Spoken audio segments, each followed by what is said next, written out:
Peace, family. Welcome to another episode, Underground Railroad Productions.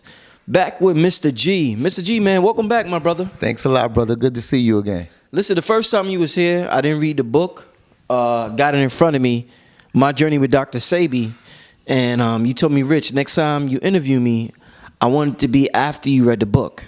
Yes. Actually, you interviewed me before the book was out. It was even out. Coming. Right, it was coming, yes. Right. So I can see why you told me that. Okay. I read the book, a thriller. Wow, my brother. Let me just show the family. I got it behind here. I don't know how clear. I don't want to. Yeah, hold that for me. Show the people real quick, my brother. Listen, man, this book here, I mean, this book is amazing. I'm gonna just put the image on the screen while I talk right now. Okay. But the book is absolutely amazing. It's very exciting. It's an exciting read. Sometimes when a person might expect a book like this, it might be a little boring. Every chapter was action packed. The last years of his life wow, what a way to end your life. What a way, so much energy, so much going on.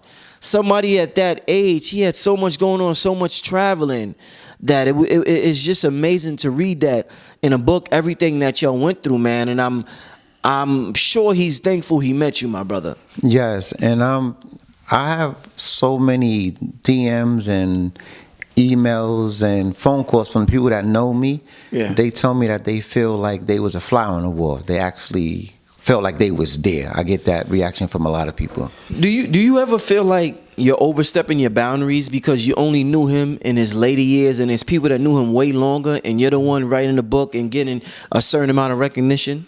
I actually don't. I just feel like that's why I titled it My Journey with Dr. Right. Sebi. So in case anybody felt, I don't talk about anything else besides what I experienced with him. So, and I encourage a lot of people to, if they had any dealings with Dr. Sebi, like, I want to hit him. He was a master teacher. Anybody he was around, I know they have some jewels. So I never claim to be the only one who knows Dr. Sebi. The list of people he helped was pretty extensive. I didn't know he had that much impact on Hollywood until I read the book. I didn't even know he helped Wendy Williams, the queen of media. I didn't know that. Yes. And reading your book, finding that out, you didn't think that they would know about a brother from the underground like that. And do you know who else?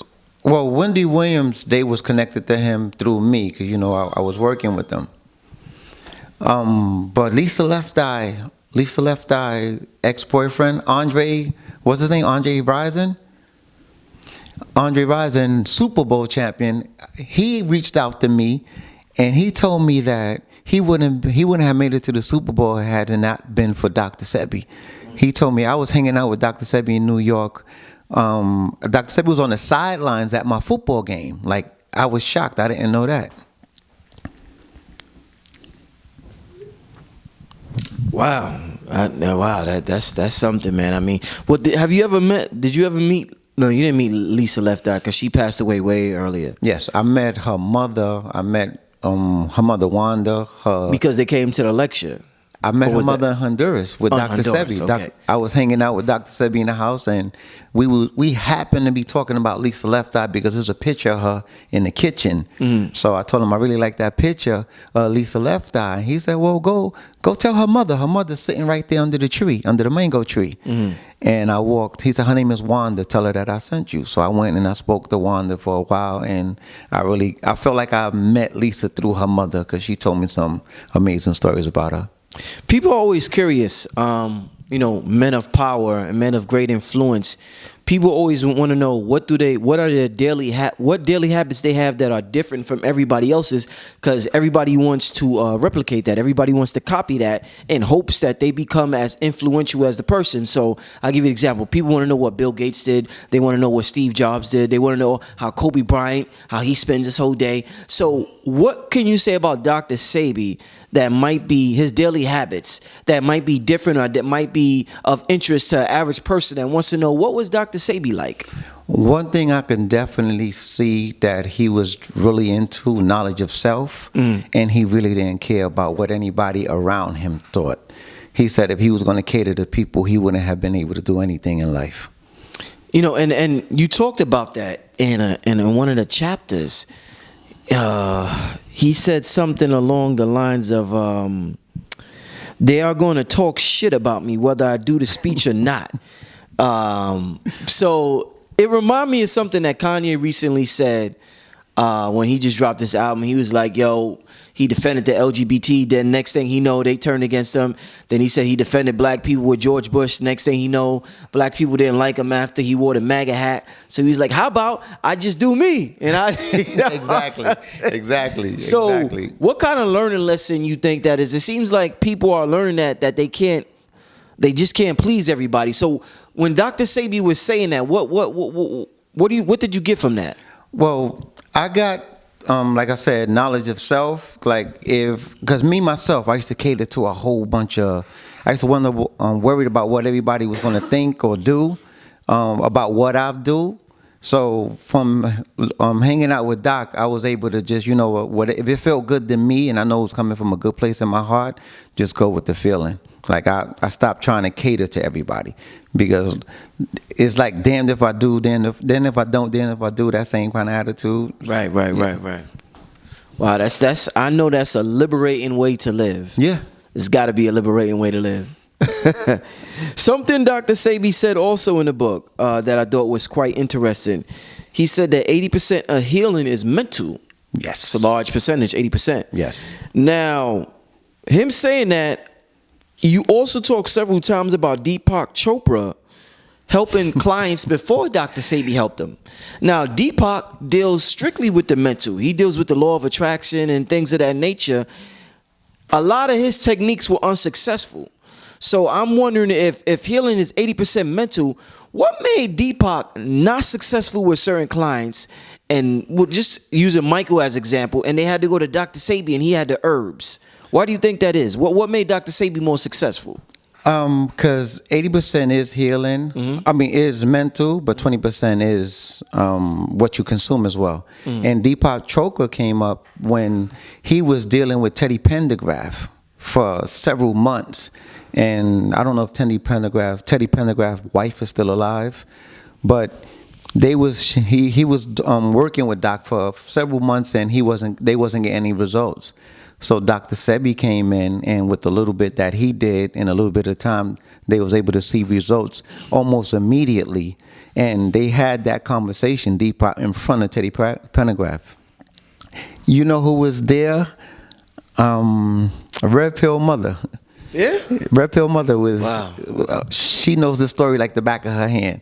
Like her and I sat down and spoke about it for maybe 2 hours. Wow, man.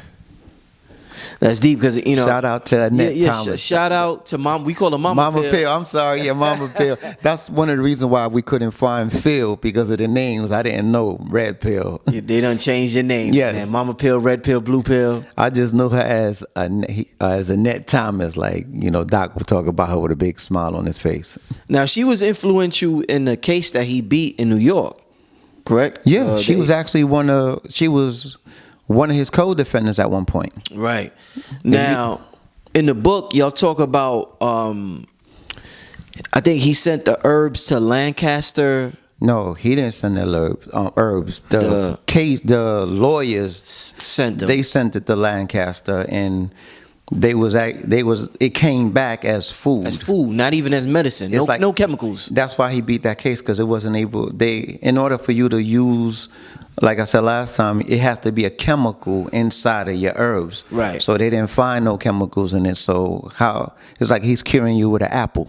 Like, bro, but like, this is what I'm saying. Like, yo, you see how my voice changed? Because, you be like, yo, what the? Yo, wow, he helped so many people with just food. And this is something, these records wasn't able to find these records. Like, for some reason, they couldn't find them. But Nick Cannon, with his great research and his research team, they was able to. They couldn't find what? What do you mean? These records. Like, if you and I was to go look for these records in the court cases, you would just see the cover pages, the body of the work. You wouldn't find it. But Nick was able to find it. So, like, this documentary he's doing is going to be crazy. That's something we're not taught about. I mean, if he's curing people with just straight, because people might think, oh, Dr. Sebi has his own form of medicine. It's Eastern medicine instead of Western medicine. He's curing people with food. Yeah. So actually, he never considered himself the healer. He said that. Yeah, the you said people that. are healing themselves. Yeah.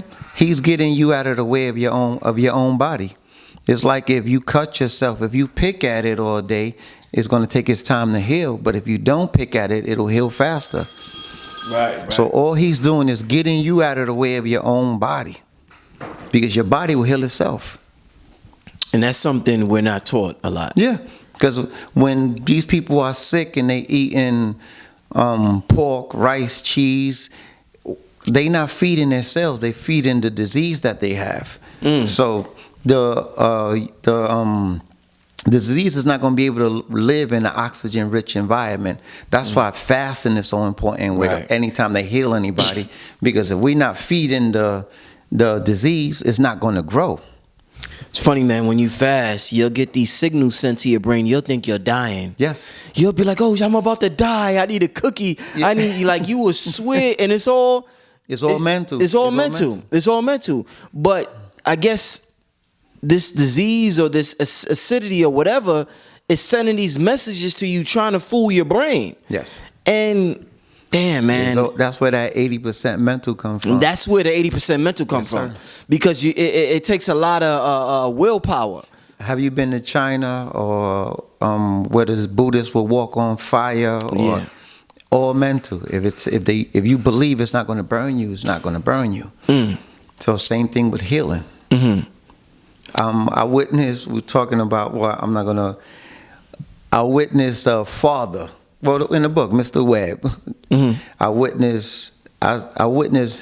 Doc looked at him and said, "I know his son is going to be fine because his father's strong enough mentally so he's going to be fine, young man." So that's when I was able to see how strong something mental was. Wow, that's interesting, man. That's something we gotta, because when we go to people like Dr. Sebi, we think it's all about what he gives us, but we forget the job we have to do as well. It's a lifestyle in order to assist in that healing process. Yeah, that's one of the reasons. Doc, hanging out with Dr. Sebi, I was able to. Well, this is what I came up with. Fasting was more important, and your diet was more important than any herb he would ever talk about. He said, because if you poisoning yourself, you could go buy $15,000 worth of herbs. You might as well throw it in the ocean if you eating wrong. Right. The herbs is not going to be able to do anything. So you have to learn how to. That diet is going to help you before any herbs. So that's when I would ask him, why are you always making people fast? Like everybody I see that was healing or he was healing, they was like 120 pounds. I'm like, why is everyone so small? Every religion talks about fasting. The Bible, we always hear about fasting, the importance of fasting. So I mean, there's something to fasting that we gotta start talking about. Even Doc told me one time, you ever had he hated dogs though, but he would tell me, did your dog ever get sick? When your dog, and I said, yeah, he said, what the first thing your dog do when he gets sick? Stop eating. He stop eating. He go eat grass. He won't eat the food you give him, but he'll stop eating. He'll eat grass and drink water. Shit, that's what we do as humans. We get sick, we lose our appetite. We like, nah, I don't want nothing, man. That's our body. I don't feel good, man. That's our body. You be like, nigga, you don't want to eat? Nah, man, I'm good. I'm good. That's our body talking to us. Yeah, your body's like, nigga, if you don't chill out with this food for a second. Killing me. So, I've heard brothers say, our body isn't designed to eat every day. That's something we learned along the way. Is that something, did Sebi ever talk about that? Do you think there's truth to that statement? One thing that Sebi did talk about, he would tell me, have I ever seen any of when they was bringing the slaves over, the Africans over to the United States, how they had to force them to eat, how these brothers, they was chiseling, taking their teeth up on the front of their mouth, making them eat this food. Yeah. Sebi ate like one time a day, and sometimes he didn't eat. So yeah, I've heard him. The Nation of Islam teaches that, to eat one time a day. They teach that as well. Okay. Sebi was in the Nation of Islam, matter of fact. 10 years. Oh, it was 10 years? 10 years. Wow, man. Yes, sir. His oldest from his first marriage and with Melba Jean, all his kids have Muslim names, Jamala, Abdul, and they have his name too. One of his sons is Alfredo Bowman Jr. That was with his first wife. Speaking of the Nation of Islam, it makes me think about Elijah Muhammad. It makes me think about black leaders and things like that. One of the tapes Dr. Sebi had back in the day was called, I think it was called Your Black Leaders Have Sold You Out. And in the book, you talk about Nelson Mandela. Yeah. Kicking him out the country for saying he cured AIDS. Now, considering the tape Dr. Sebi made when he was like, yo, then they refuse to let you know what's going on with this, with health and with AIDS and everything. And considering knowing Nelson Mandela kicked him out, do you think it was like, were they just ignorant? Was it ego, like, I can't get a piece of this? Or was it a bigger conspiracy, like, yo, the higher-ups won't let me talk about, you know what I'm saying? I think the second part you said, I definitely think that the higher-ups wouldn't let Dr. Mandela do that. Because Winnie Mandela, Doc would always talk about how if Nelson Mandela was half the man Winnie Mandela was, he would have been a better president. Wow. Not saying that Winnie Mandela's a man. It's just okay. For anybody who's gonna say said everybody gets exactly what you said. Okay, good. Do you think that takes away from anything Nelson Mandela did? Because that's, if your country got an AIDS rate and somebody come and they could cure your people, that's kind of fucked up, man. Yeah, that situation is fucked up, but he did do a lot of good as well. So. Yeah, I try not to even focus on anything like negative like that. It was definitely messed up what he did, but he did a lot of good as well. Okay.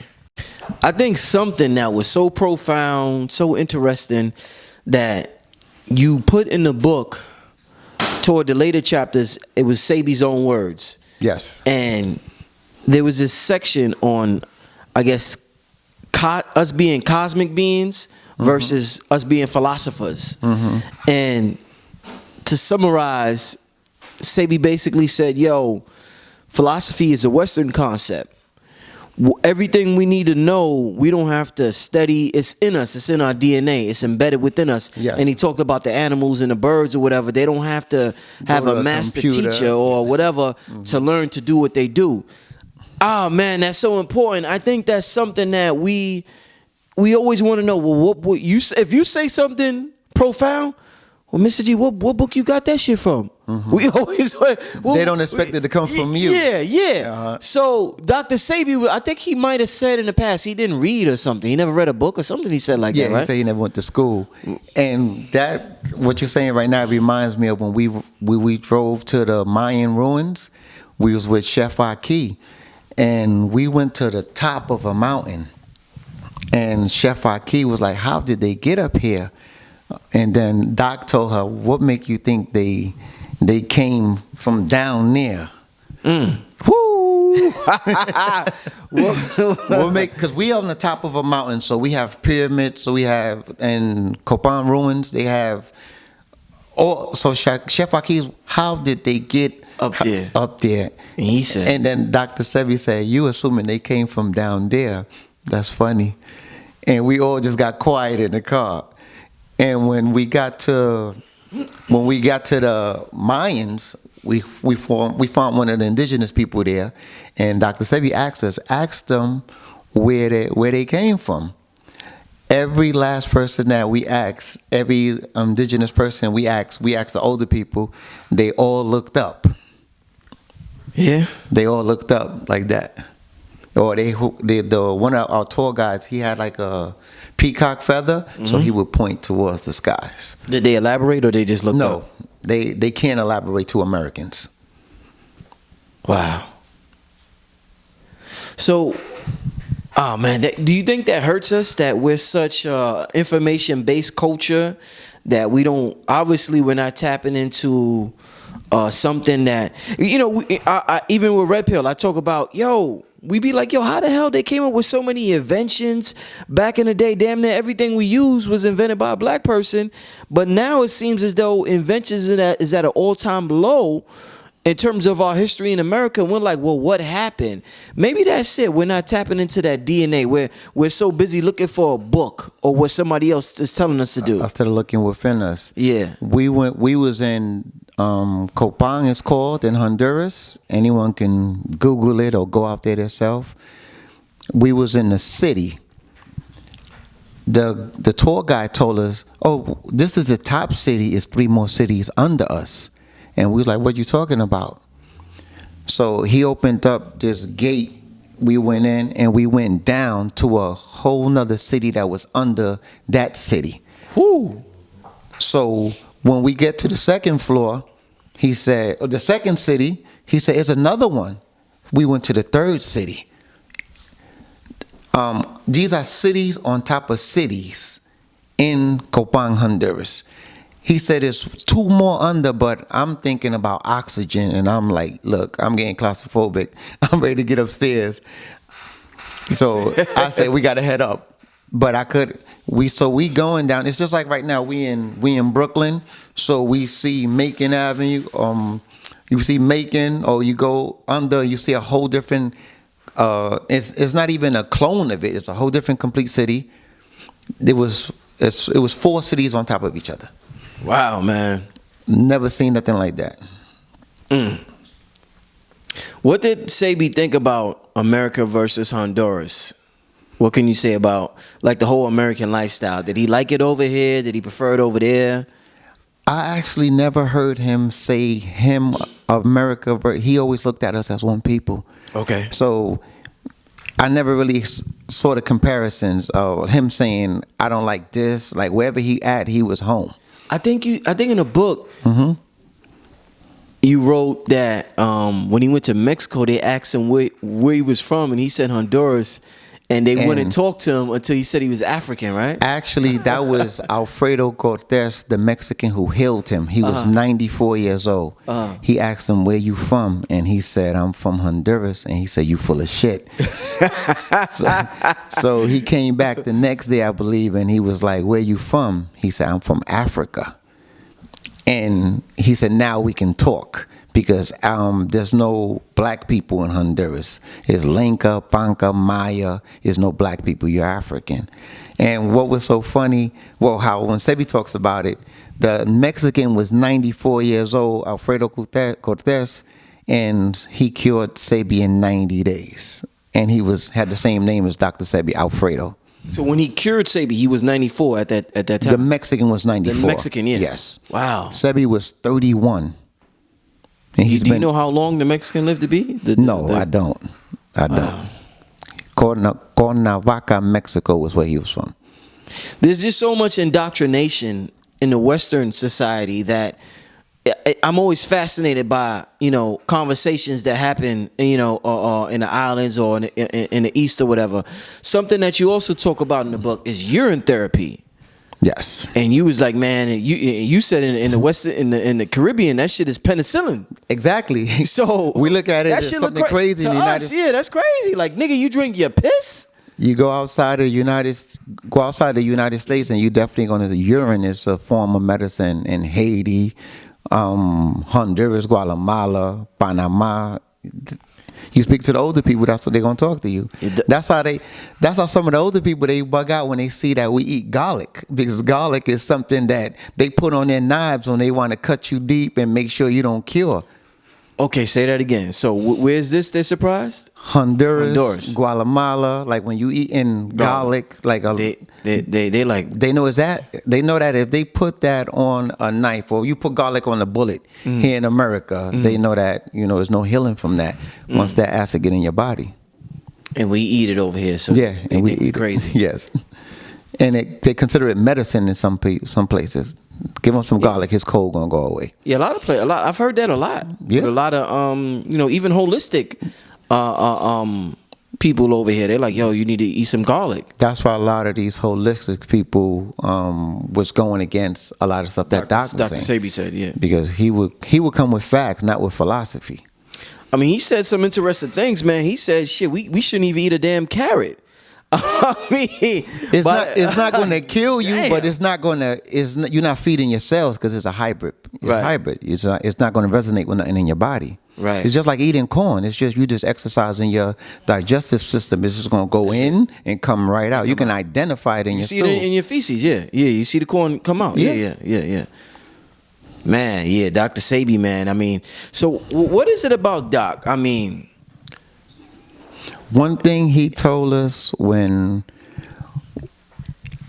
he said the Mexicans, and me driving through Mexico, I was able to see that. I drove from Honduras to Houston. I was able to go through New Mexico. Doc told me the Mexicans know who we are more than we do.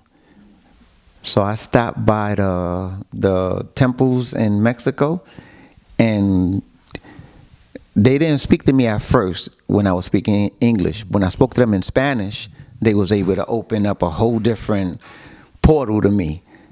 All of the saints that they had was my complexion or darker. in Mexico. In Mexico, yes. He said only in the United States we worship like white saints. When you go to Germany, Italy, all the saints are black. He said only in the United States that we have white. So he said, y'all don't know who y'all are in the United States. He said he repeated something that Dr. Sebi told me, that we didn't know how powerful we were in the United States. And I told him, can I take a picture? And he said, no, if we let you take a picture, they'll close us down. Wow. So anybody who go through Mexico, Italy, just look at the saints that they worship and tell me what y'all see. State, man. Yeah. It's a whole different world in America. A whole different programming. Wow, man, that's some serious stuff. So what was it about Doc that you think? I mean, I don't hear about. I mean, this brother was doing this. I believe it was the AIDS case was in the late 80s, right? Yes. So you got an AIDS case in the late 80s. It's 20, 30 years later. The level of healing he was doing, I don't hear about right now from the healers that's present in whatever community right now. And there's way more information. There's way more research. There's way more. It's easier to travel. It's easier to do so many different things now. Yes. What was it about Doc that he was able to heal people at a much higher rate than what we're seeing now in 1988? It seems like he was iller when it comes to health than people are in 2019. That's so true. That's interesting. I get that question so many times, and that's one of the reasons I put in my book, Dr. Sebi's Legacy, where I name his kids, the people that he dealt with. These are people that are still healing to this day, but for some reason they not putting it on that platform, because I know for a fact that there's people being healed all the time from these people that he taught. Why it's not on a big platform, I have no idea. Like, that's something we need to really get behind. So in the book, when you talked about when you start to lose communication with Dr. Sebi, you would talk about the West Coast location. Yes. Would take his phone, change his chip, and prevent him from communicating with certain people. Yeah. My question would be, now, at the age of 20, I ain't gonna let a nigga not let me communicate with who I'm. What did they have over Dr. Sebi where they're telling him who he's Dr. Sebi? He's like, to everybody, he's like God on earth. How somebody tell him God on earth who he can and can't communicate with? That's just something that I'm sure we don't understand. It wasn't something that was done like, give me your phone, I'm taking your chip, or it was something that was done as if Like he's over there, just change his chip real quick, and he wouldn't even know. He would just wonder why the person's not calling him anymore. Okay. So it's not something that they were saying, give me your phone, take the chip, okay, this your new number or whatever. Mm-hmm. So that's a good question about why he would let them do that. Like I'm oblivious. I have no idea why. If you could talk to Dr. Sebi right now, we know energy never dies. It just goes to another form. What would you say to Dr. Sebi? Dr. Sebi's right next to you watching Mr. G. He's saying, my nigga. What would you... He's right You there. bad mother- You bad mother... What would you say to Dr. Sebi, Mr. G, right now? He's looking at you, my brother. I would tell Dr. Sebi if he can somehow communicate with the people that has the knowledge, because I don't have the knowledge as far as healing herbs. The people that do have the knowledge, just to give them that boost, like to come out to the public, and because there's a lot of people that need some healing. Indeed. Now, Doctor, how many kids does Dr. Sebi have? How many children, man? Oh, man. Come on. I keep hearing different. I hear 30, 40, 50. Okay. My personal opinion, based on my conversation with him, I'm going to tell you about 90 to 100 kids. Are you serious? I know his first kids was in Brazil. They're twins. They about 77 years old now, if they're still alive, based on my conversations. But the ones I put in my book are the ones that I know. Wow. I didn't expect you to say that high of a amount. If you speak to I did not expect you to say that. if you speak to Ma'a Bowman, she would tell you that her and I had this conversation, and she was like, okay, so I see he really, really trusts you because he told you everything. Because his kids started in Brazil. Right. So I'm, being a student of history, and I'm studying the successful brothers who led powerful organizations. Let's just say the most honorable Elijah Muhammad, somebody Sebi came up under. Yes. It seems as though they have the philosophy of when you're a certain type of brother, you should be fruitful and multiply. When you're powerful, when you're rich, when you got a lot of knowledge yourself.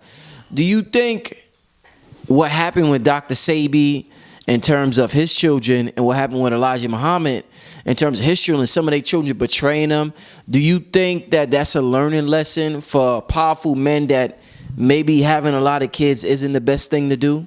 Being fruitful and multiply isn't the smartest thing to do? It all depends on your circumstances, because those are two different cases. Like, I believe we all individuals, Yes. we all separate. Yes. I have 10 kids myself. Yes. And I love all my kids, and we have an amazing relationship. So I can't put myself or anybody else in that situation that they were in.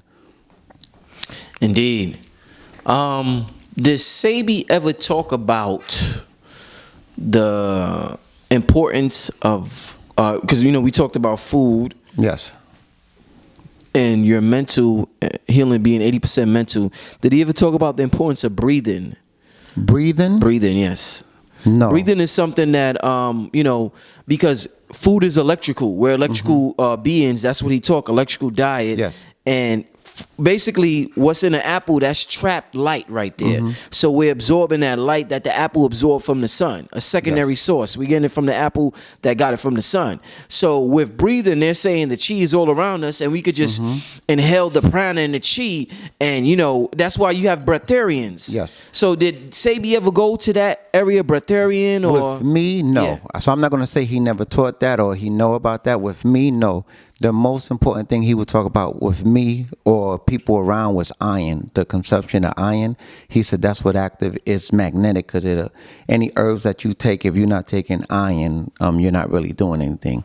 So why you needed iron with other herbs? he said that was like it would amplify everything else that you would take. It's like it's magnetic.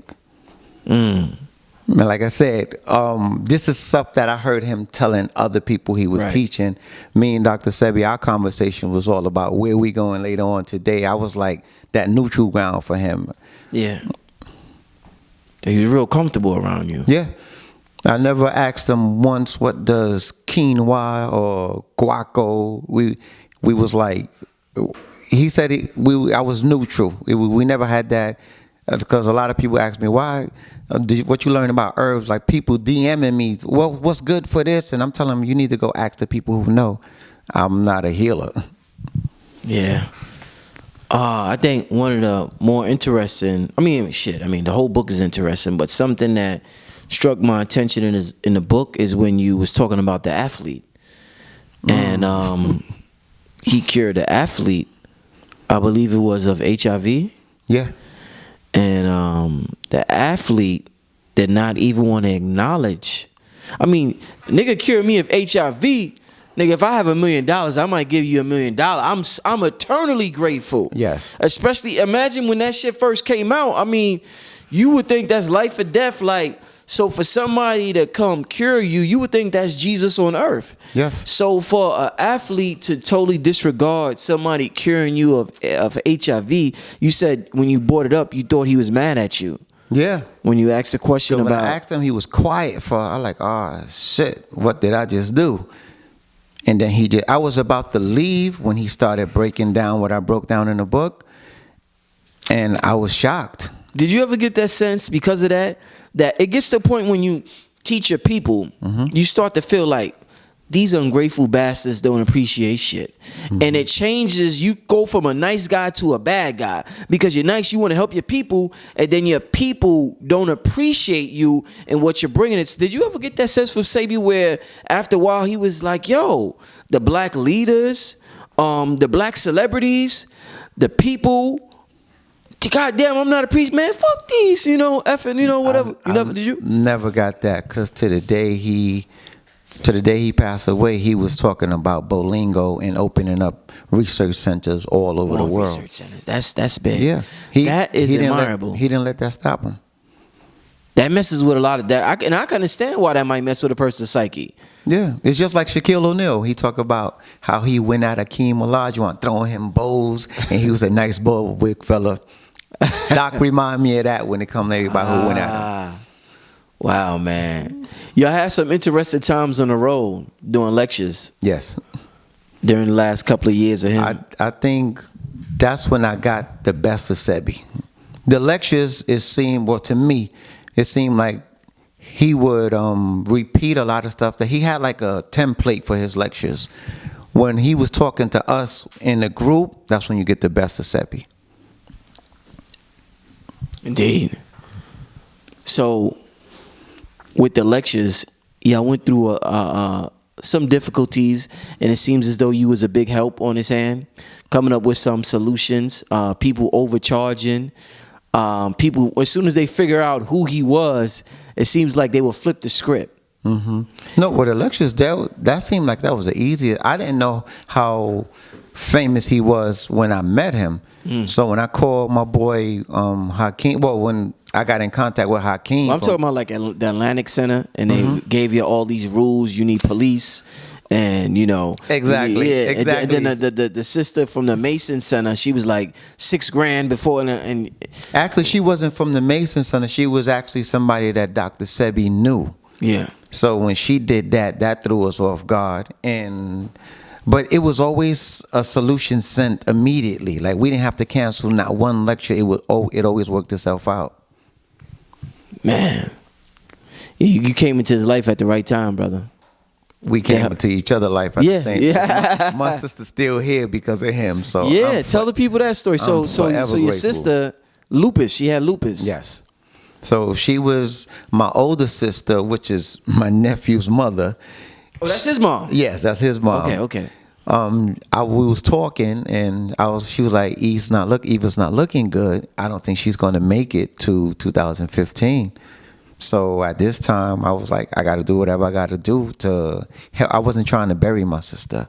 So he was able to help her out. And Sebi's not here no more. We going into 2020, and my sister's still here. So if she lived 2 days after 2015, I'm forever grateful for him. She's still here with us. I was with her in Honduras in the river 2 months ago. Wow. Once again, man, Dr. Sebi, such an incredible man, has done so much for humanity, has taught us so much in his time here, his limited time here on earth. With the documentary you're working on with Nick Cannon, Yes. Did Nipsey never reached out to you, right? Did Nipsey people reached out to me 3 times, set up several meetings in LA, but the meetings never happened. So Nick reached out to me, not knowing that, we actually worked with each other several times, at the Wendy show, and traveling to Honduras with him, I was able to see another side of Nick that I had no idea about. Great dude. So this documentary, when is it coming out? It should be January 2020. Mm-hmm. It should be done by then. I believe Nick was talking about the trailer will be out by that time. Mm-hmm. But Nick got so much stuff going on right now. But I haven't spoken to him for maybe, last time I spoke to him was on his birthday a couple of weeks ago. Mm-hmm. But I believe it's January 2020. The trailer should be coming out around Thanksgiving time, I think. Okay. All right. Definitely look forward to that. Let's talk about the death of Dr. Sebi before we get out of here. Oh, man. So, we have this thing where when somebody important dies, a lot of people think it's a conspiracy theory when somebody important dies out of nowhere. And there was a big argument when Nipsey Hussle died, whether it was, just a regular black on black violence, mm-hmm. or was a bigger agenda. Yes. Some government type ish. Yes. So there was a big debate and people started getting mad at the conspiracy theorists, and they're like, where do you get this from? The conspiracy theorists is like, nigga, do you know the history of the US? Like, how do you even question us for questioning his death? Yes. So there was a big debate about that. But in the book, you said even a Honduran reporter said this man was killed. Yes. The report was he died of pneumonia. You seem like you were skeptical in the book.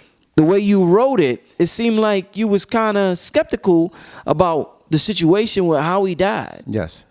The amount of money he carried on him at the time he got caught. Is that if the whole situation? Is that if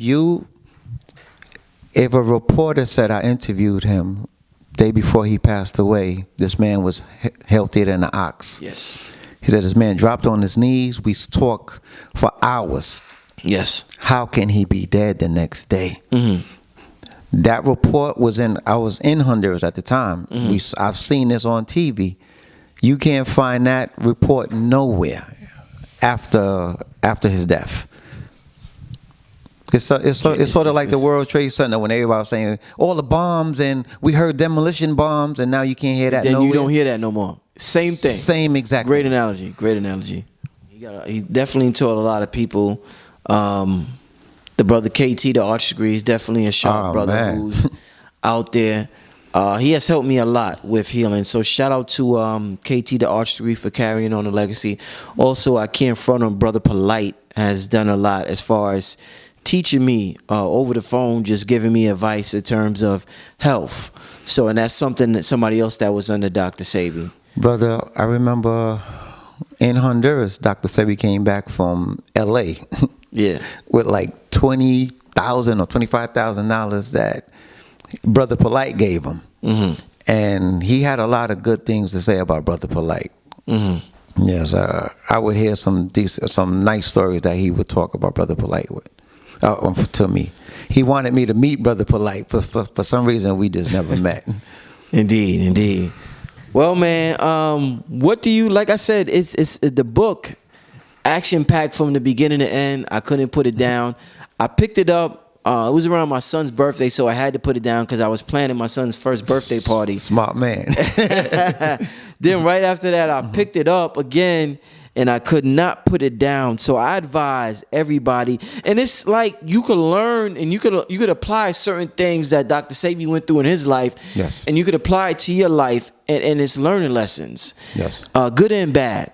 So I advise everybody, like, this is one of the best books I've read this year. I've talked about another great book I read from Billy Carson.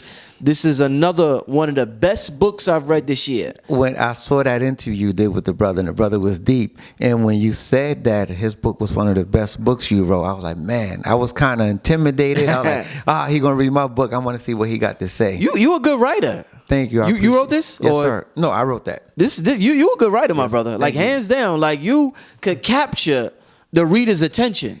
is that I wrote it from a photographer and a videographer. You know what? You didn't write it from like, you didn't try to be too smart, too intellectual, and go over people's head. This shit right here, this some good ish, right? This some good ish right here. That. Yo, one of my favorite books of the year.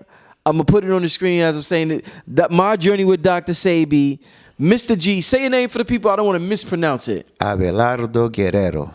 Abelardo Guerrero. Yes, sir. Junior. Yes, sir. Rest in peace, Dad. Yo, how can they get the book, my brother? DrSebiBook504.com. DrSebiBook504.com. And you can also get it on Amazon. Any reason for the 504? Does that mean anything? That's the Honduras area code. Nice, my brother. Woo! I knew it had to be something. Yo. Listen, I want to thank you for coming on the show once again, my brother. Much success. Thank you for having me. And I really appreciate your platform, because I'm getting a lot of positive feedback. And from the first interview we did, I had a lot of people reach out to me, and I was able to make some friends behind it. So I appreciate the opportunity. I look forward to the documentary. You and the brother Nick Cannon. Shout out to Nick Cannon. Yes, shout out to Nick. Shout out to the whole Nick Cannon crew. Jordan. He has an amazing team around him. Indeed. When the documentary coming out, hopefully we can get Nick Cannon on the show. Yo, Nick, hear that, right? You hear that, right? We can talk to the brother, but I definitely appreciate the work the brother's doing. Mr. G, man, I look forward to talking to you soon, my brother. Stay positive, family. Make sure you get the book. This is Brother Rich, UGR. We signing out. Peace.